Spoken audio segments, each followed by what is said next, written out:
A nossa convidada de hoje ficou conhecida nacionalmente por narrar jogos do Palmeiras para o filho, que é cego e autista, e por ganhar o prêmio FIFA Fan Awards como melhor torcedor no ano de 2019. Isso mesmo, Dan, mas antes disso, ela já exercia também cargos públicos na área de direitos da pessoa com deficiência e atuava na área.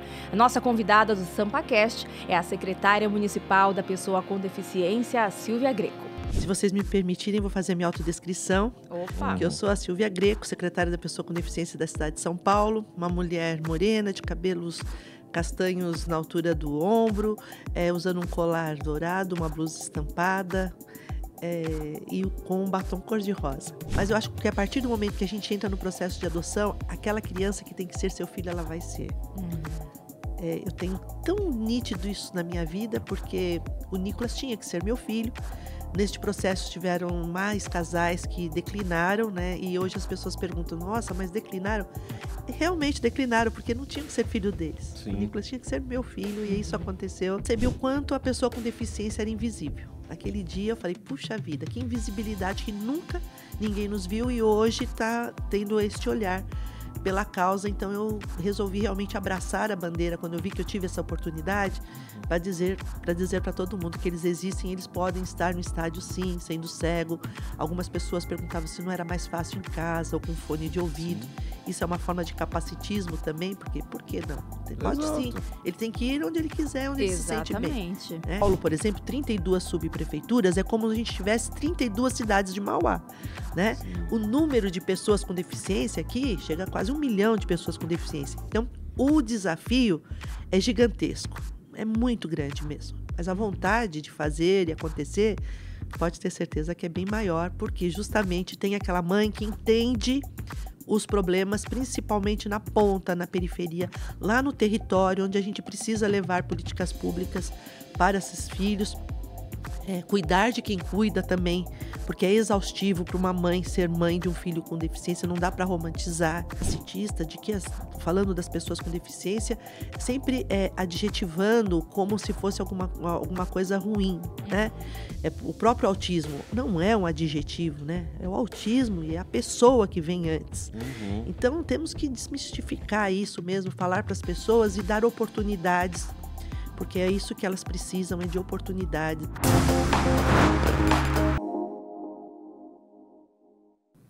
Bom dia, boa tarde, boa noite. Eu sou Daniel Monteiro e esse é o SampaCast, podcast oficial da Rede Câmara São Paulo. Hanna, sempre a gente, né? É isso aí, mais um, né, Dan? Olá para você, olá Brasil, olá São Paulo, tudo certo para a gente começar mais um SampaCast. A gente tem a honra de receber hoje a secretária municipal da pessoa com deficiência, Silvia Greco. Primeiramente, seja muito bem-vinda aos nossos estúdios. Muito obrigada pelo convite, fiquei muito feliz. Se vocês me permitirem, vou fazer a minha autodescrição. Opa! Eu sou a Silvia Greco, secretária da pessoa com deficiência da cidade de São Paulo, uma mulher morena, de cabelos castanhos na altura do ombro, usando um colar dourado, uma blusa estampada e com um batom cor-de-rosa. Muito bom, muito legal. Muito legal, né? Já começar o programa assim é bem legal. Inclusive, eu vou aproveitar então, né? Vou fazer minha autodescrição também. Muito bom, né? Eu sou um homem com barba cheia, cabelo raspado, tatuagem no pescoço. Estou usando uma camisa preta com detalhes em vermelho, pele morena.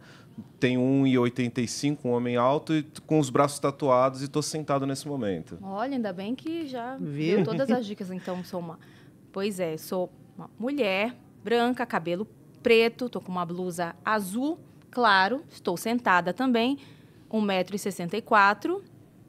E é isso. Pois é, muito bom. A gente já começar Estamos descritos. É muito bom, né? Porque alguma pessoa com deficiência visual que esteja nos assistindo e nos vendo, porque de alguma forma ela nos vê, Com certeza. ela vai saber como que é a nossa carinha, né? Todos jovens aqui sentados nessa mesa. Exatamente. Já, né, tem toda essa inclusão da pessoa já entender tudinho que tá. Por isso que é legal a gente explicar tudo, né? Detalhadamente, né? Sempre que a gente está apresentando, tem gente que está assistindo, gente que está só ouvindo, gente que está vendo, para tentar ao máximo, né, incluir todo mundo. A gente já até agradece esse acréscimo no programa, secretário. Que bom. Façam sempre. Muito bom. Bom, já vamos começar do começo, SampaCast, fazendo jus ao nome do programa. Queria que você se apresentasse também nessa questão de você nasceu em São Paulo, que bairro você nasceu, como é a sua história, a sua relação com a cidade. Bom, eu não sou nascida em São Paulo, eu sou do ABC Paulista, mas eu tenho uma relação muito grande com a cidade de São Paulo. Trabalhei por muitos anos aqui. A minha vida praticamente com a escola do Nicolas em São Paulo desde os 5 anos, então são mais de 10 anos que eu frequento a cidade de São Paulo diariamente. Tenho um carinho gigantesco por essa cidade que acolhe todo mundo, né? Uma cidade tão plural, tão diversa, e é gostoso viver e conviver com as pessoas na cidade de São Paulo. Com certeza. E não é só a relação com a cidade, mas também com um clube aqui da cidade, o Palmeiras, né? A senhora é palmeirense, torcedora do time. Como surgiu essa relação com o time também? Bom, eu herdei isso do meu pai, sabe aqueles palmeirenses fanáticos mesmo? E eu, pequenininha, assistia aos jogos com ele sentada no colo e ele com o sangue italiano que fervia, principalmente quando o Palmeiras perdia, e ele ficava dando volta no quarteirão no carro comigo e me colocava no colo ao lado da cama com o rádio na mesinha de cabeceira. Então, era assim, uma coisa muito marcante na minha vida. Então, eu comecei a ter gosto pelo futebol e pelo Palmeiras. E, na minha juventude, comecei a participar dos jogos com os amigos palmeirenses. E antigamente não tinha essa rivalidade de torcidas, né? Sim. Que era tudo no mesmo lugar. Então, assistia muito aos jogos com os corintianos e palmeirenses, que vínhamos da cidade de Mauá para São Paulo para poder assistir. Então, é uma referência e uma memória afetiva muito grande com meu pai, já falecido, de ser palmeirense e com muito orgulho. E conseguir passar isso para o meu filho também. Né? Veio desse berço, né? Berço. Quase hereditário. Exatamente. E ele era muito fanático, não perdia, estava sempre no Parque Antártica, né? Muitas vezes no Pacaembu. Então, nós temos histórias por todos os estádios aqui, né? E hoje no Allianz, todas as vezes que eu entro no Allianz, não tem como eu não ter essa memória afetiva e lembrar da minha infância com meu pai me fazendo ser palmeirense. Sim, que legal. E você falando do Palmeiras, e também você falou do Nicolas, apresentou ele aqui no comecinho, né, do Nicolas, seu filho, que tem tudo a ver, né, com o seu trabalho desenvolvido, né, para essa área de pessoas com deficiência. Conta um pouquinho para a gente. Bom, eu sempre tive trabalhos na área social, né, como secretária de assistência social, tal, mas a vinda do Nicolas, eu acho que isso acontece na maioria das famílias que não conviveram com pessoas com deficiência. A partir do momento que a gente tem alguém que conhece ou dentro da família, a gente começa a trazer isso para dentro da família e aprender com eles. Porque, na verdade, é isso. A gente aprende no dia a dia, porque não é uma coisa que a gente tem uma experiência diária. Então, o Nicolas veio para trazer muitas experiências e muita vontade de estar nesta luta, de uma luta por direitos. Então, desde a chegada do Nicolas na minha vida, eu comecei a trabalhar diretamente com a causa. E aprendi muito com isso. Trabalhei na própria secretaria, que hoje estou como secretária. Eu trabalhei em outras gestões, como assessoria. Então, já também como mãe, trabalhando e lutando. E na própria elaboração da LBI, da Lei Brasileira de Inclusão, eu participava ativamente como mãe, como atuante mesmo na área, nesta luta que eu falei por direitos. Então, é lógico que a vinda do Nicolas para a causa, ela fez um diferencial muito grande na minha vida. E como foi essa chegada do Nicolas também? Como foi ele entrar na família e vocês entrarem na vida dele? Bom, eu sou a mãe da Marjorie também, né? Minha filha é biológica, e o Nicolas é meu filho do coração. Eu falo isso, embora ele não tenha a diferença. Ambos são filhos, independente de onde tenham nascido, do coração ou do ventre, né? E o Nicolas foi uma vontade que eu tinha muito grande de entrar no processo de adoção. E uma vez conversando com o meu marido e com a minha filha, falei a respeito e então vamos sim, todo mundo quer. Então fiz toda aquela inscrição na vara da infância oficialmente para poder estar apta um dia a receber um filho pelo coração. Sim. E foi um momento que não demorou tanto tempo. E talvez porque eu pensava num filho e não fazia exigências. Porque às vezes as pessoas pensam assim, é muito difícil a adoção. E não é que o processo de adoção seja difícil. As pessoas têm que estar preparadas realmente para ter um filho, que não é uma caridade, é um ato de amor você adotar. Então, não adianta você querer ir lá no processo de adoção e falar, olha, eu só quero se for... Tem o direito a pessoa, de poder querer escolher uma menininha recém-nascida com um olhinho azul. Ela vai ter que ter a paciência de ficar lá esperando que um dia ela possa receber esse filho. Mas eu acho que a partir do momento que a gente entra no processo de adoção, aquela criança que tem que ser seu filho, ela vai ser. Eu tenho tão nítido isso na minha vida, porque o Nicolas tinha que ser meu filho. Neste processo tiveram mais casais que declinaram, né? E hoje as pessoas perguntam, nossa, mas declinaram? E realmente declinaram, porque não tinham que ser filho deles. Sim. O Nicolas tinha que ser meu filho, e isso aconteceu. E quando eu conheci, o médico me apresentou o Nicolas, na primeira convivência que eu tive ali, que eu segurei ele no colo, ali eu entendi que ele seria meu filho, e ele disse de todas as dificuldades que ele teve pela forma que ele nasceu, pesando só meio quilo, ficou 4 meses na UTI, só então que foi para adoção, que poderia ter várias sequelas. Uma sequela era a deficiência visual e o autismo só depois de 5 anos que veio o diagnóstico. Então, todo esse processo foi um processo de muito amor, de muito carinho, de muito aprendizado, porque realmente não sabia como lidar com uma pessoa cega, com um filho cego. Sim. E no dia a dia eu fui aprendendo e fui cada vez mais arregaçando as mangas e tentando aprender, e com muito amor e com a família toda apoiando. Ele se desenvolveu muito bem, graças a Deus. E antes da chegada dele, você já tinha algum projeto, alguma ação específica voltada para pessoas com deficiência? Diretamente pessoa com deficiência, não, porque a minha área sempre foi, eu trabalhava na área de assistência social, que embora não fosse diretamente ligada à pessoa com deficiência, nós tínhamos vários projetos também desenvolvidos na cidade em relação à pessoa com deficiência. Mas eu tinha alguma coisa, por exemplo, eu nunca perdi um Teleton na vida, nunca. Eu era daquela que começava na sexta-feira e ficava até o sábado à noite. E eu imaginava que eu fosse ter um filho nascido do ventre com alguma deficiência. Eu tinha isso dentro de mim. Mas nada assim também. Eu assistia e dizia, nossa, eu não sei porquê, alguma coisa me disse que a deficiência vai um dia entrar na minha vida, e realmente entrou, né? Mas, assim, trabalho diretamente ligado à pessoa com deficiência, não. Eram de áreas sociais que trabalhavam também com pessoas com deficiência. Mas esse trabalho, essa sua atuação já na área de assistência social, de alguma forma auxiliou, ou ajudou, ou facilitou, quando o Nicolas chegou, a essa adaptação também a ele, esse aprendizado com ele? Ou foi acesso à informação, conhecimento diferenciado, também, né? O acesso à informação, sim. Né? Embora a prática seja bem diferente, né? Vou dar um exemplo prático para vocês. O Nicolas tinha dificuldade de saber o que era dia e o que era noite. Tá.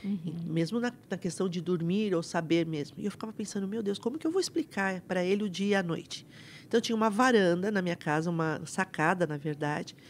Um dia eu coloquei um colchão, falei, eu vou ficar alguns dias aqui, dormindo para o lado de fora, para o Nicolas sentir quando amanhece, que está amanhecendo, calor, vai ter alguma coisa na questão assim no ar, assim, que ele vai poder sentir. E eu fiz isso e consegui. Então, 2 dias que eu fiquei, falei, Nicolas, agora a gente está deitado, tem um monte de estrelas no céu, né, onde é a lua, tal.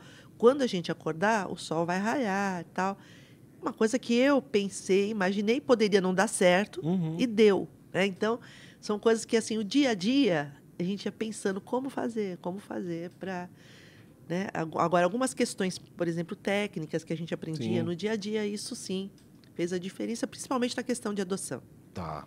Você está falando agora que você descrevia para ele, né, que tinha estrela no céu, a lua, quando estava clareando também, né? Provavelmente você falava, tem passarinho, tá calor, para ele já ter essa diferença. Você ficou conhecida também, né, pela narração dos jogos do Palmeiras, né? Como é que foi o primeiro jogo dele, assim, você levando ele e narrando para ele?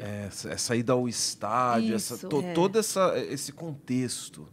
Olha, na minha casa é uma casa de palmeirense, São Paulino e corintiano. E Bem aí, eclético, bem paulistano. total, né? E o Nicolas, na época, era a época de Neymar. Então, ele andava pela casa e ele só gritava, era assim, Neymar! E aí eu fiz o quê? Levei o Nicolas para conhecer o Neymar, né? Que legal. Vai, quem sabe, Sim. vai se esforçando nisso, vai ser... Mas eu sabia que o Neymar, quando criança, dizia que era palmeirense. Então, quando o Neymar pegou o Nicolas no colo e o Nicolas pôs a mão no cabelo dele, eu falei, Neymar, não mente para criança, conta aí quando você era criança, como era. Aí ele, mãe, assim você me coloca... Né? E ele falou, tal. Dali em diante, eu levei o Nicolas para o primeiro jogo, que foi no Pacaembu, Palmeiras e São Caetano, num sábado à tarde, sem saber realmente que ele... Porque a conversa em casa, assim, ninguém vai influenciar. Mas eu levei ele ao jogo. Tipo assim, não influenciando, mas já influenciando. Assim que eu me um separei, eu levei ele para não... Porque quando era casada... Você puxou a sua sardinha ali, Isso. pode ser que não vá muito, mas você já deu Mas ele saiu de lá gritando porco. Foi muito legal, muito.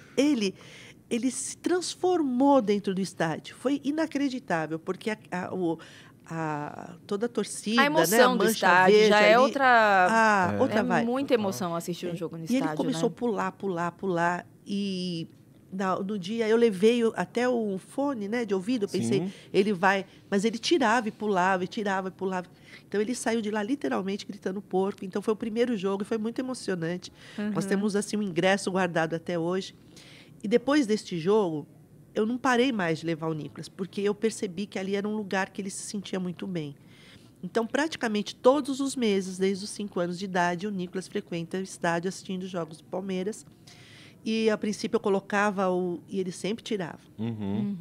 E aí eu ficava um pouco incomodada, porque isso que a gente conversou sobre falar das coisas, é o passarinho, não é? Eu sempre fiz a audiodescrição de todos os lugares que a gente ia. Sim. Então, eu chegava, eu dizia que os jogadores com a cor da camisa, se estava com o cabelo pintado, a cor da chuteira, fazia a descrição do estádio. Mas aí eu ficava incomodada de ele estar pulando e não saber o que está acontecendo. Então, sutilmente, eu comecei a narrar para ele o que estava acontecendo. E aí ele sempre queria mais, e eu ia explicando. Aí eu fui até estudar um pouco mais alguns lances, para um tiro de meta, um escanteio, para poder realmente falar para ele, né, o que estava acontecendo. E, a partir daí, eu comecei a narrar. Então, desde sempre... eu narrei os jogos para ele. Então, quando aconteceu de toda aquela repercussão de nos verem lá e nos virem e eu estar lá sentado ao lado dele narrando, isso aí foi uma coisa que já tinha muitos anos. Aconteceu de verem aquele dia, mas já acontecia há muitos anos. Já era um processo que já... E como é que foi quando estourou tudo, o FIFA Fan Awards, a repercussão que deu? Qual foi o impacto, inclusive também na inclusão dentro do estádio, de você conseguir chamar a atenção, porque existem torcedores, todos são torcedores dos times. Como é que foi isso para vocês e para a causa? Olha, eu falo que o Marco Aurélio, né, o jornalista que estava em campo, ele enxergou como o Nicolas com o coração, porque nunca ninguém nos via, nunca. Como eu disse, tantos anos e ninguém percebia que tinha um menino cego com uma mãe do lado e narrando o jogo. E era um jogo de Palmeiras e Corinthians, um derby, onde todos os olhares estão para dentro do campo. E esse jornalista conseguiu ver na arquibancada, né? E a repercussão foi muito grande. Eu fiquei até um pouco assustada no primeiro dia, porque eu estava sem celular na hora, tinha acabado a bateria durante o jogo. Então, quando eu entro no carro para carregar, a minha filha falou, sabe o que está acontecendo? Porque eu estou sendo procurada por muitos jornalistas, repercutiu mundialmente, tem gente, não sei, do Olé, não sei do quê, todo mundo querendo saber. E aí eu fiquei um pouco assustada. E a questão de as pessoas dizerem assim, que mãe guerreira, mãe... É mãe, não é a mãe guerreira, não é a mãe especial. É mãe, a gente faz tudo pelos filhos mesmo. E a forma, né? E aí eu percebi o quanto a pessoa com deficiência era invisível. Aquele dia eu falei, puxa vida, que invisibilidade, que nunca ninguém nos viu e hoje está tendo este olhar pela causa. Então, eu resolvi realmente abraçar a bandeira quando eu vi que eu tive essa oportunidade para dizer para todo mundo que eles existem, eles podem estar no estádio, sim, sendo cego. Algumas pessoas perguntavam se não era mais fácil em casa ou com fone de ouvido. Sim. Isso é uma forma de capacitismo também, porque por que não? Pode sim. Ele tem que ir onde ele quiser, onde ele se sente bem. Né? Então, essa repercussão foi muito boa e abriu muitas portas. Hoje, por exemplo, nós temos aqui na cidade de São Paulo um movimento muito grande de torcedores autistas alvinegros, Sim. alviverdes e sou tricolor autistas. E nós estamos fazendo desse movimento um movimento para fomentar a cultura de paz nos estádios através das torcidas dos autistas. Então, para você ver que um simples gesto transformou isso aqui num movimento muito grande dos clubes fazerem espaço para autistas. Sim. E hoje tem uma visibilidade muito maior. Então, eu acho que assim, isso aí, para mim, valeu mais do que tudo nessa repercussão. É poder dar visibilidade mesmo à causa. Foi muito bom. E isso porque a gente está falando só de esporte, jogos em estádios. A gente estava comentando, né, antes do programa começar, da questão do carnaval, outros eventos também, que hoje em dia tem essa inclusão no carnaval. Porque é um desfile, né? A gente vê no Sambódromo, aqui tem São Paulo, Rio de Janeiro, outros estados também, que já tem, né, a participação de várias escolas que já têm alas, né, para pessoas com deficiências, para elas não só irem assistir, para elas desfilarem também. Por de fato, elas fazerem parte. Exatamente, desfilarem, fantasiadas, fazerem parte dessas escolas. E quem não quer desfilar, pode ir para arquibancada, pode ir para algum camarote, algum lugar assistir. E tem também essa questão foi montado um estúdio, né, na secretaria, com audiodescrição, e é muito legal. E todos os samba-enredos foram totalmente traduzidos, né, para incluir cada vez mais, para as pessoas ouvirem, né, sentirem o que é o samba-enredo de cada escola. É um processo que se expandiu, saiu só do esporte. Saiu do esporte, foi para as escolas de samba, e a gente está cada vez mais querendo ampliar isso. Porque, por exemplo, as pessoas vão nas escolas de samba, uma pessoa cega, para saber a riqueza das fantasias. E, aliás, é uma experiência muito interessante, que eu coloco também o fone. Quando a gente olha muito superficialmente, alguma coisa te chama atenção. Uhum. Quando você tem audiodescrição, eles falam em riquezas de detalhes, as fantasias, as cores, os brilhos, qual material foi utilizado. E também o samba com as mãos, que é um sucesso total, porque para fazer o samba com as mãos, os intérpretes, eles vão estudar o enredo, eles vão nas escolas, vão querer saber tudo que tem a ver com aquele enredo para poder depois fazer a tradução. Então, é um trabalho muito interessante, tá? Cada vez mais pessoas aderindo e participando. Isso é um dos nossos trabalhos da secretaria, que eu tenho muito orgulho. Chegando até ao seu trabalho na secretaria, você passou, a gente falou brevemente, por outras secretarias aqui na Grande São Paulo, em Mauá, em Santo André. Queria que você falasse um pouquinho dessa experiência anterior, também na parte de gestão pública, até chegar à Secretaria da Pessoa com Deficiência, aqui na cidade de São Paulo, essa metrópole, essa coisa gigantesca que é a cidade. Como é que foi essa sua trajetória? O quanto ela também te ajudou a assumir um cargo tão importante aqui na cidade? Sem dúvida, ajudou muito, né? Uma experiência administrativa como gestora, isso fez uma grande diferença, e na cidade de Mauá fui 2 vezes secretária de Assistência Social.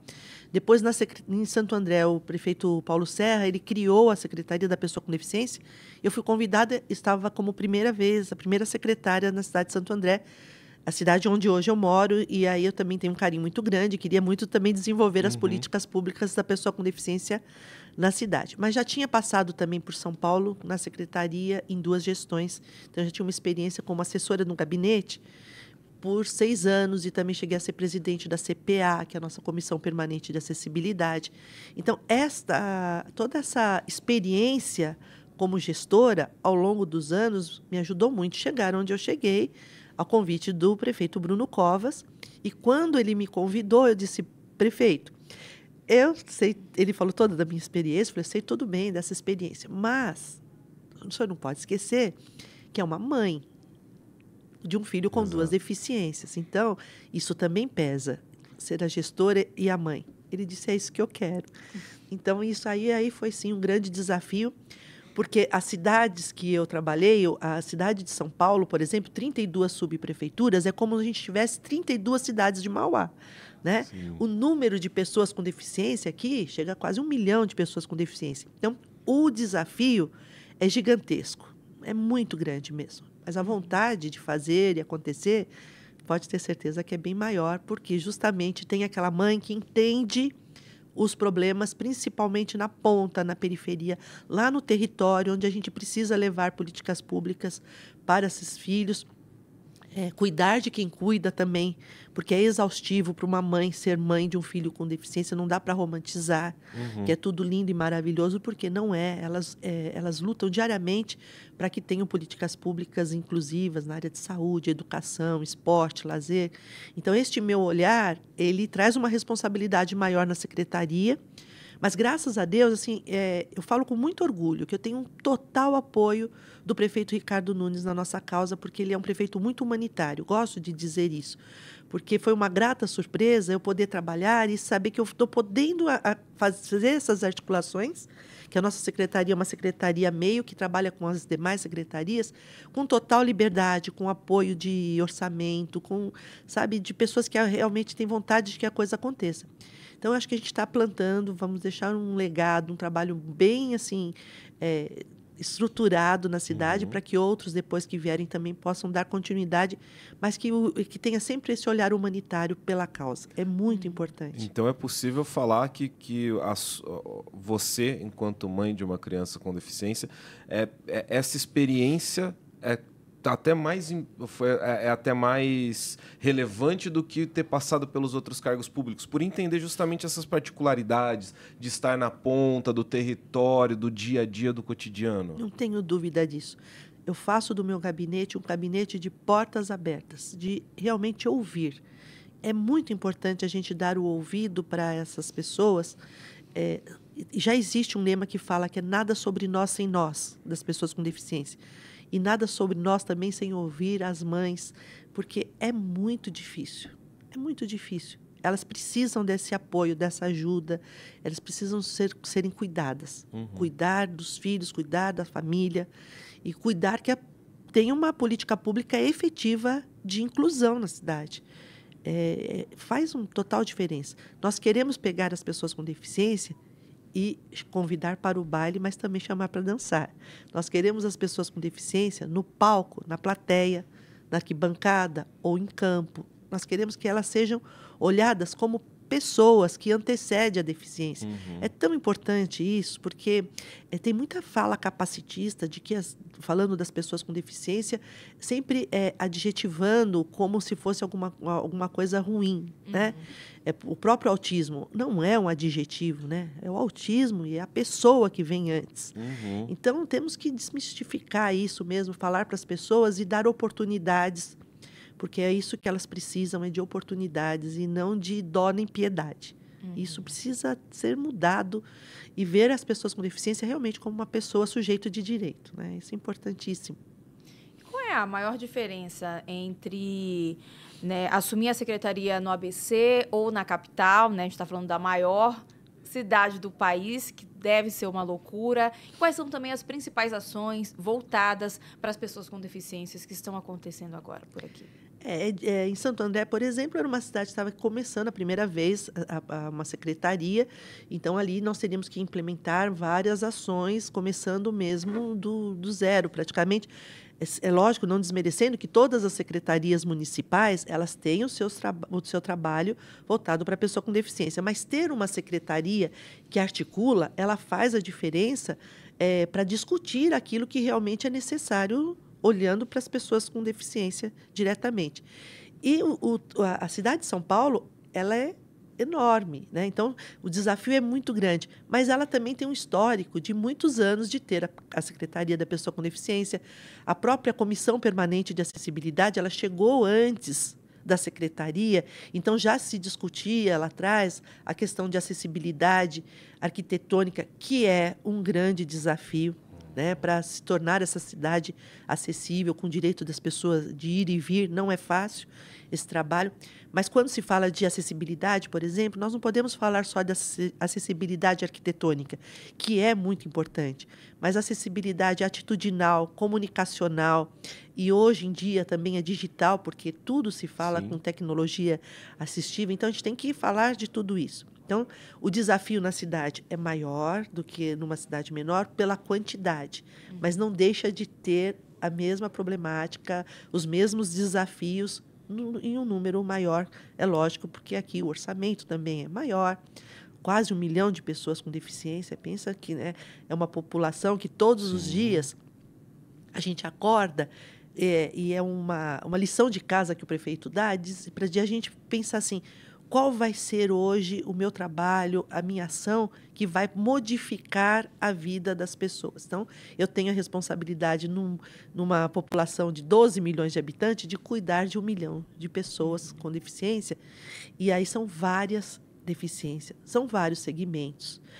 Quando a gente vai falar, por exemplo, fazer os cortes, né? A pessoa com deficiência negra, ela tem um problema bem maior do que a outra, é lógico. Porque também faz parte de toda aquela estrutura do racismo estrutural que já existe. Então, também temos que lutar com outro olhar.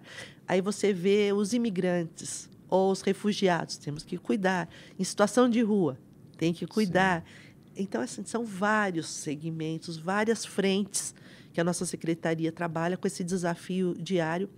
E aí nós temos um plano de ação, que é o Inclui Sampa, que dividimos em todos os segmentos de cultura, esporte, lazer, educação, habitação, assistência social, e trabalhamos nesses eixos com as demais secretarias.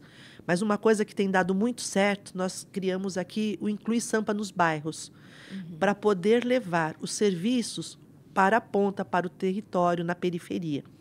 Isso, nós fizemos a primeira edição na Zona Sul, foi um grande sucesso. Porque em um dia, num sábado, todos os serviços da prefeitura, todas as secretarias estão presentes.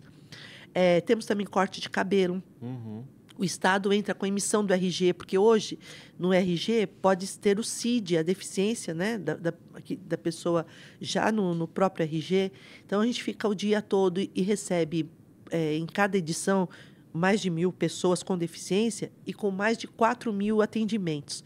Porque ali eles conseguem já fazer o cadastro único, colocar em dia a vacinação, vai lá na Coab, faz o cadastro também, corta o cabelo, tira o RG. Então, vamos fazendo várias ações num dia só e estamos percorrendo a cidade toda. Fizemos na Zona Sul, Zona Leste, Zona Norte, agora vamos fazer na Zona Oeste, depois voltar nos territórios. E vocês pensam nos lugares mais distantes, é lá que a gente faz. É lá que precisa. É lá que precisa, né? Exato.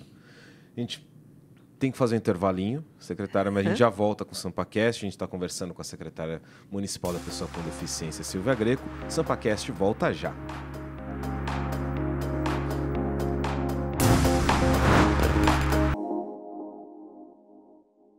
Hannah, esse episódio tá imperdível, né? Não? Muito bom o nosso papo de hoje, né? E se você também quer ficar por dentro dessa entrevista e de outras também que a gente faz aqui no SampaCast, é só se inscrever no canal oficial da Câmara São Paulo no YouTube. Aponte o seu celular para o QR Code aqui na tela e se inscreva. Até o próximo programa. Até mais. É lógico que a lei de cotas, ela foi um excelente ganho para a sociedade em geral, mas para a pessoa com deficiência também, porque as empresas são obrigadas a cumprir. Mas eu vou ficar muito feliz o momento que elas não precisarem mais fazer isso por obrigação, mas para dar oportunidade para essa pessoa que tem seu talento, né, que tem a sua profissão, muitas vezes. Por exemplo, na nossa secretaria, todas as 18 vagas que temos de estagiários, todas são ocupadas por pessoas com deficiência. Você vê, por exemplo, as vagas para pessoas com deficiência. Quantas vezes a gente vê uma pessoa parando, eu só vou ali rapidinho. Não dá para ir ali rapidinho, porque naquele momento pode ter uma pessoa que vai precisar daquela vaga. E ela não é melhor nem pior do que ninguém, ela é uma pessoa que ela tem uma mobilidade reduzida, ela precisa estar mais próxima, ela tem que ter, né, esse direito garantido. Lógico que eu não vou conseguir, no meu maior sonho, conseguir deixar a cidade de São Paulo como... Mas eu tenho um sonho, assim, e penso nisso, que eu tenho certeza, se todo mundo trabalhar pensando da forma que a gente está pensando nesse acolhimento, trabalhar nas políticas públicas verdadeiramente, a gente vai conseguir um dia, subindo os degraus, tornar a cidade de São Paulo como a capital mundial da inclusão. Eu não tenho dúvida disso. Nós temos potencial para isso. Vamos lá, qual é o seu lugar preferido na cidade de São Paulo? Palmeiras, é lógico, o estádio. Allianz Parque. Allianz Parque. Essa tava manjada. Já pensaram nisso? Você viu que até os detalhes da roupa dela, então, hoje eu não vim de verdão, assim. Mas tá aquele verdinho sutil, é isso aí. E ali foi a primeira vez que para explicar alguma coisa para ele, eu engasguei, eu tive que parar para pensar de como eu ia falar pro meu filho, que é cego de nascença, o que é o racismo, qual a diferença do branco e o preto. Estamos de volta com o SampaCast, hoje recebendo a secretária municipal da Pessoa com Deficiência, Silvia Greco. Secretária, a gente encerrou o bloco, a senhora fez uma explanação, principalmente, de algumas das ações da secretaria aqui no município. E a senhora citou um ponto muito interessante, que são as diferentes acessibilidades, né? Não é só acessibilidade arquitetônica, andar, você também tem que ter acessibilidade para equipamentos públicos, você tem que ter acessibilidade cultural, você tem que ter acessibilidade em todas as vertentes. Uma dessas que é muito importante é no trabalho. Eu acho que esse é um ponto interessante de trazer. Quais são as ações da Secretaria voltada para a inclusão no ambiente de trabalho e como também romper essa barreira? A gente já falou de capacitismo, já falou de preconceito. Como trabalhar essa questão e como tem sido trabalhado aqui? Dignidade para a pessoa, né? Poder trabalhar. Hoje, as pessoas entram no mercado de trabalho através de cumprimento de lei de cotas, na sua grande maioria, das pessoas com deficiência. Então, nós temos um trabalho na Secretaria, que é o contrato SP. Nós tivemos até essa semana a 14ª edição, e é uma feira de empregabilidade, em que as empresas já vêm com vagas destinadas a pessoas com deficiências, com vários salários, e para qualquer deficiência, né? Ali faz inscrição das pessoas com deficiência e faz um match, né, entre a vaga e a pessoa. Então, é muito importante para essas pessoas, para poder dar dignidade, mas a empresa ela tem que se preparar para receber. Por exemplo, na questão arquitetônica, se for receber um cadeirante, ela tem que dar ferramentas de trabalho na questão de tecnologia assistiva para que as pessoas possam... Então, não é simplesmente... dar o emprego. Ela tem que ter o olhar de receber a pessoa com deficiência. O RH tem que estar preparado, todo mundo tem que estar preparado. É lógico que a lei de cotas ela foi um excelente ganho para a sociedade em geral, mas para a pessoa com deficiência também, porque as empresas são obrigadas a cumprir. Mas eu vou ficar muito feliz o momento que elas não precisarem mais fazer isso por obrigação, mas para dar oportunidade para essa pessoa que tem seu talento, né, que tem a sua profissão, muitas vezes. Por exemplo, na nossa secretaria, todas as 18 vagas que temos de estagiários, todas são ocupadas por pessoas com deficiência. Nós temos vários funcionários que trabalham e que são pessoas com deficiência. Nós temos um procurador, por exemplo, que ele passou num concurso público na cidade de São Paulo, e ele é cego, veio do interior de São Paulo, com o seu cão-guia, trabalha na secretaria, né? Um outro advogado. Então, várias deficiências, temos autistas, temos pessoas com várias deficiências físicas e dentro da secretaria. É isso, é dar oportunidade, é ensinar e também as pessoas se prepararem. Não tenho dúvida que o emprego faz uma grande diferença na vida dessas pessoas. Quando teve, por exemplo, a questão da pandemia, né? O home office. O home office para pessoa com deficiência, muitas pessoas podem achar, puxa vida, facilita, né? Ele ficar em casa. Não é um facilitador. Porque a empregabilidade, ela também é uma questão de socialização, de as pessoas poderem conviver com a diferença e ver que no final é todo mundo igual, né? Então, eu acho que quanto mais a gente poder colocar essas pessoas com deficiência no mercado de trabalho e eles irem ao local, fazerem amigos, até para a questão do, por exemplo, transporte público, porque se você tem o usuário, você também vai lutar para que esse transporte esteja cada vez mais acessível. Então, é uma rede de coisas que a gente faz, de ações para poder receber as pessoas no mercado de trabalho. Então, é uma ação que a gente faz com muito carinho, 2 ou 3 vezes ao ano na secretaria, que é o contrato SP. Que legal. Fora também não só a questão da contratação, mas também, como a senhora frisou, a parte da inclusão. Por quê? Porque você desmistifica, você mostra que é uma pessoa, não é uma pessoa com deficiência, que é capaz de exercer qualquer função dentro do mercado de trabalho, desde que o mercado de trabalho dê as condições de acordo com a deficiência, e que a partir desse momento ela não precisa você não precisa tratá-la com diferença. Isso quebra o capacitismo também, Total. não é? Muito, é um caminho, né? É o caminho de quebrar o capacitismo. É preparar a sociedade mesmo para receber as pessoas com deficiência. E uma palavra que tem que ser muito usada e colocada em prática, que é o respeito, né? Você vê, por exemplo, as vagas para pessoas com deficiência. Quantas vezes a gente vê uma pessoa parando, eu só vou ali rapidinho.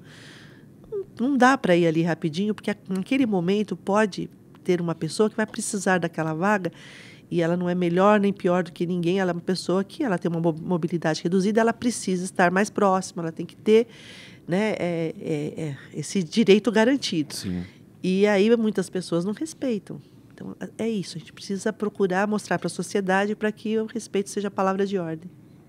E quais são os projetos também realizados pela Prefeitura, ainda continuando nessa questão do trabalho, que é um assunto que vem crescendo cada vez mais nas redes sociais, vem também sendo tema de debates, inclusive aqui, né, na Câmara Municipal também.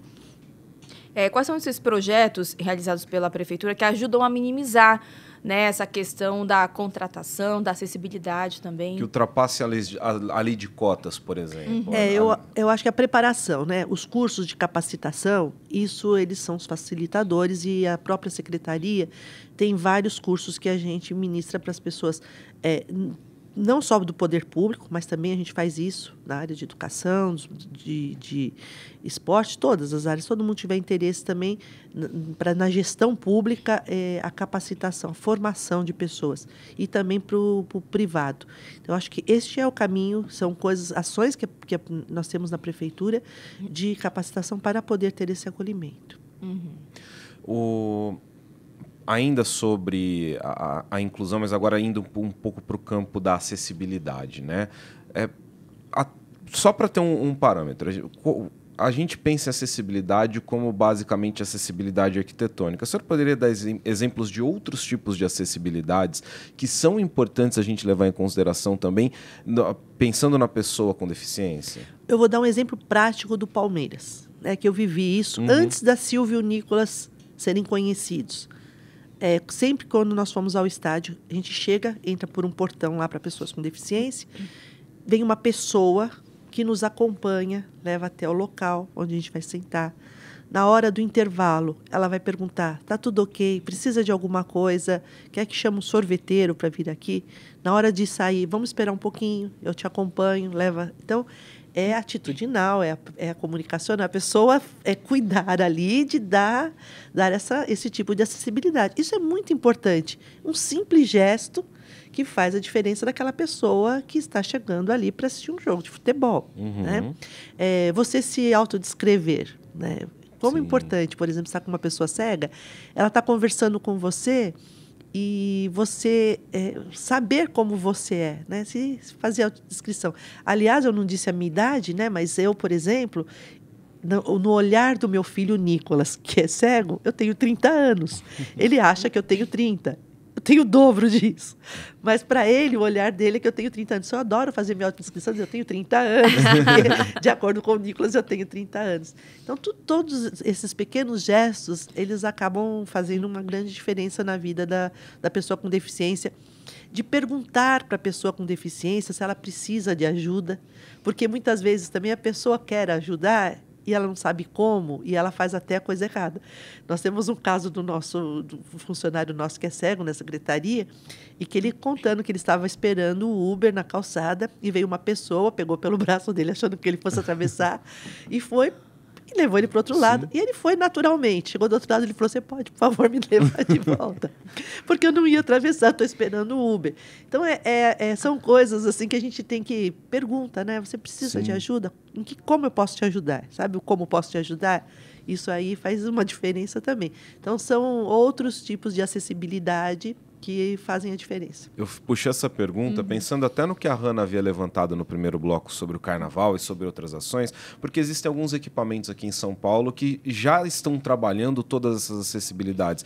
Um exemplo é o Museu do Ipiranga, que tem o selo de acessibilidade, e o quão importante são iniciativas como essas, equipamentos também incluírem, e quais são outras iniciativas da Secretaria também para que esses equipamentos públicos, culturais, esportivos, sigam o mesmo caminho? O Museu do Ipiranga, né, foi um que Sim. recentemente recebeu o selo de acessibilidade e tem mais de 800 prédios públicos, privados aí que já receberam o selo.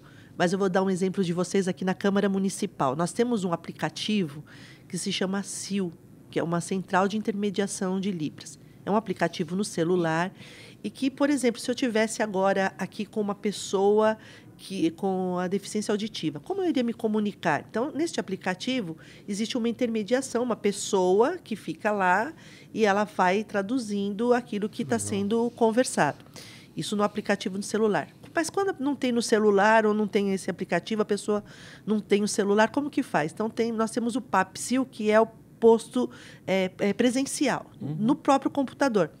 Todos os gabinetes dos vereadores da Câmara Municipal, a Secretaria Municipal da Pessoa com Deficiência, fez a instalação para que, se chegar a algum munícipe, um cidadão que queira ser atendido na Câmara Municipal e que seja surdo, ele possa ter acessibilidade e poder conversar. Então, já tinha no térreo aqui na recepção e agora todos os gabinetes têm essa possibilidade de receber o munícipe surdo no seu gabinete. Isso é um ganho muito grande. Então, Sim. todos os serviços, a gente tem feito isso, instalando, né, esse equipamento para poder dar acessibilidade para as pessoas com deficiência auditiva na cidade de São Paulo. E que continue cada vez mais, né, Com Dan? Que certeza. um lugar comece a influenciar para que outros lugares, sedes, museus, todos os lugares tenham essa acessibilidade, né? Sem dúvida. E você, como secretária, né, trabalhando na maior cidade do país, esse é o seu maior desafio, mesmo você com toda a sua bagagem, todos esses anos de experiência trabalhando em vários lugares, Enquanto mãe. enquanto mãe também. Eu diria que é o meu maior desafio e a minha maior responsabilidade. Eu disse já isso no começo, eu vou sempre insistir nisso. É me colocar no lugar daquela mãe que eu sei o que acontece. Então, aumenta muito a minha responsabilidade, a minha vontade de poder acolher. Eu tenho certeza que, assim, lógico que eu não vou conseguir, no meu maior sonho, conseguir deixar a cidade de São Paulo como... Mas eu tenho um sonho, assim, e penso nisso, que eu tenho certeza, se todo mundo trabalhar pensando da forma que a gente está pensando nesse acolhimento, trabalhar nas políticas públicas verdadeiramente, a gente vai conseguir um dia, subindo os degraus, tornar a cidade de São Paulo como a capital mundial da inclusão. Eu não tenho dúvida disso. Nós temos potencial para isso, temos vontade política para isso, temos experiência para isso e temos um amor pela causa muito maior, que eu acho que isso faz total diferença. Como mãe, eu acho que isso faz um grande diferencial, sim. Secretária, mas a senhora tem um legado também, não tem como não falar que não, que é a Lei Brasileira de Inclusão, né? Queria que a senhora falasse um pouquinho mais sobre como foi ter participado, como foi ter sido protagonista dessa lei e de outras iniciativas voltadas à inclusão que são tão importantes hoje. A gente já está vendo alguns reflexos dela. Eu participava de todas as audiências públicas como mãe, para a elaboração da Lei Brasileira de Inclusão. Então, a Lei Brasileira de Inclusão ela foi feita com vários atores, todo mundo participando, ouvindo as pessoas com deficiência, ouvindo as mães, ouvindo os pais, ouvindo a comunidade. Então, era uma lei muito necessária para que a gente pudesse garantir os direitos das pessoas com deficiência em todos os segmentos, porque a lei contempla todos os segmentos, e ela foi um grande ganho. Mas o desafio maior agora é colocar a lei em prática. Ótimo que nós temos uma lei, um estatuto, uma coisa que faz a diferença, né? Que já veio de uma discussão na ONU. Então, chegamos a todo um trabalho aqui no Brasil, e a cidade de São Paulo teve como uma referência muito grande. A maioria das audiências públicas foram aqui na cidade de São Paulo. Inclusive aqui nessa Casa de Leis, participei várias vezes aqui das audiências. Então, isso fez uma grande diferença na garantia dos direitos. O mais importante agora, colocar em prática. Perfeito. Bom, a gente já está se encaminhando para o finalzinho do nosso bate-papo. Passa rápido, né? Muito, não? Nem Não, parece Passa que... rápido. Ficaria horas Que delícia. aqui. Mas agora a gente vai entrar, já veio na minha cabeça agora falando, a gente vai entrar agora no quadro ping-pong. Quadro Olha como a gente tá ping-pong. chique. O quadro Tem um quadro. ping-pong. São perguntas rápidas, você responde com o que vier na cabeça, tá? Não dá para pensar Opa! muito. Perguntou, respondeu. Vamos lá. Qual é o seu lugar preferido na cidade de São Paulo?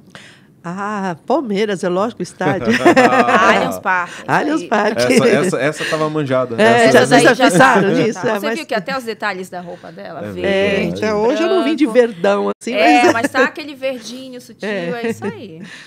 Se São Paulo fosse uma palavra, qual seria? plural. Plural. Plural é bom.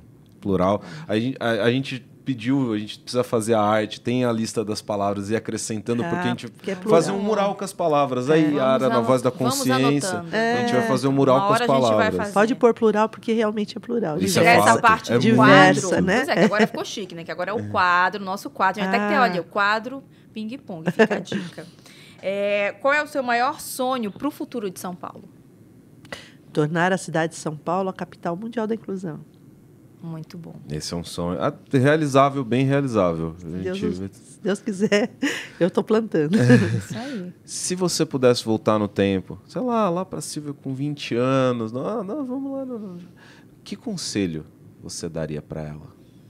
Para a Silvia, Isso. Que mensagem Profunda deixaria? essa, né? eu acho que eu daria um conselho que, embora eu haja assim, mas eu acho que lá atrás era importante também ter essa ação. Sempre ter o olhar de amar e cuidar das pessoas. Sempre. Isso aí. Se colocar Ame e no lugar cuide do das outro. pessoas. Fato. Muito bom. Que conselho você daria para os jovens paulistanos? Curtam a vida da melhor forma, porque depois não volta. Volta Boa. só nas lembranças ou nas memórias. Verdade. Isso aí, profunda. Essa foi profunda. E aí, que dica cultural você deixaria? Dica de livro, dica de filme, de alguma coisa que te marcou, que seja importante, que você gostaria de compartilhar com a Uma gente? atividade na cidade também? Também. É uma coisa que na minha vida é muito forte e eu consegui também nisso transformar para o meu filho, é a música, né? A arte em geral, mas a música, ela mostra o meu estado de espírito de manhã quando eu coloco a primeira música para ouvir, né? Sou super fã do Chico Buarque, né? Então eu tenho ele assim como referência no MPB, mas eu acho que a música ela alimenta a alma. Ouvir música, então. Ouvir música é uma coisa muito É terapêutico. terapêutica, para mim é muito. É Muito muito. bom. Acho que é E, isso, né? secretária, então quais são os próximos passos agora? Quais são as próximas... Da Silvia como pessoa e da Silvia secretária? Eu falei muito para vocês da experiência de que a gente aprende mais, né, com as pessoas com deficiência do que ensina. E eu gosto de deixar muito essa mensagem de uma coisa que aconteceu na minha vida com meu filho, que foi uma experiência de vida, na época da pandemia, quando nós ficávamos muito sozinhos, ia muito assistindo a TV, ia noticiários, e veio aquela notícia daquele caso de racismo do George Floyd. Sim. E o Nicolas quis saber do que se tratava. E ali foi a primeira vez que, para explicar alguma coisa para ele, eu engasguei. Eu tive que parar para pensar de como eu ia falar para o meu filho, que é cego de nascença, o que é o racismo. Qual a diferença do branco e o preto? Não existe, né? Qual a diferença do gordo, do magro, do hétero, do homossexual? Não existe. Então eu falei, e agora? Como que eu vou dizer para ele que a humanidade ainda tem o preconceito, esse desamor, essa intolerância? E eu precisei explicar assim com a voz embargada, porque eu gostaria muito que a humanidade tivesse o olhar que o meu filho tem, sem preconceito, de olhar a pessoa, Sim. a sua essência, e que não tivesse essa questão, né, mais na humanidade, que infelizmente ainda tem. Então, a sociedade precisava enxergar como as pessoas cegas enxergam, que enxergam com o coração. Isso faria uma grande diferença para que a gente pudesse ter um mundo melhor. Eu não tenho dúvida nenhuma quanto a isso. Muito bom, mensagem dada Mensagem no finalzinho, né? Infelizmente, acabou, né, o SampaCast de hoje. Prazer Foi enorme muito estar aqui. bom o nosso papo, ping-pong, também durante todo esse tempo de conversa, quase dá o quê? Quase uma hora, Quase né, uma de hora. conversa. Que Passa delícia. muito rápido. Obrigada, Ana. Mas, Obrigada, ó, Dani, pelo convite. Muito bom falar com vocês aqui. Espero que tenha bom. gostado mesmo do papo. A gente Muito. ainda tem bastante coisa para falar, a gente vai ter outros momentos para participar, mas agradeço de verdade. E eu tenho certeza que quem assistir e ouvir esse programa vai também sair com uma outra visão. Inclusive a gente porque a gente já começou o programa diferente, a gente não tinha se atentado, por exemplo, para a nossa autodescrição. Sim. Isso é essencial, é um podcast. É isso mesmo. Eu sei como uma lição. Eu sei como uma grande com lição. Bom, certeza, tá vendo? Com Só certeza. a gente vai andando e vai ensinando. Não sei, mas é isso aí, com certeza. E o Obrigada. exemplo de ver você, como você se descreveu, a gente já pegou o exemplo, já repetiu. Sim. É muito bom. Obrigado de novo, Eu que secretária. agradeço. Obrigada mesmo. Obrigada. É isso, Hanna. É isso aí. Então, ó, tá acabando o SampaCast de hoje. Obrigada, Adam, meu parceiro aí de microfones. Bom, esse foi o SampaCast de hoje, galera. Semana que vem tem mais. Continuem de olho nos conteúdos da Rede Câmara pela TV Câmara São Paulo, pelo portal da Câmara e também pelas nossas redes sociais. E não se esqueça também de se inscrever no nosso canal no YouTube. Tchau, tchau. É isso. Rede Câmara São Paulo, a sua conexão com a política da cidade. Até o próximo programa.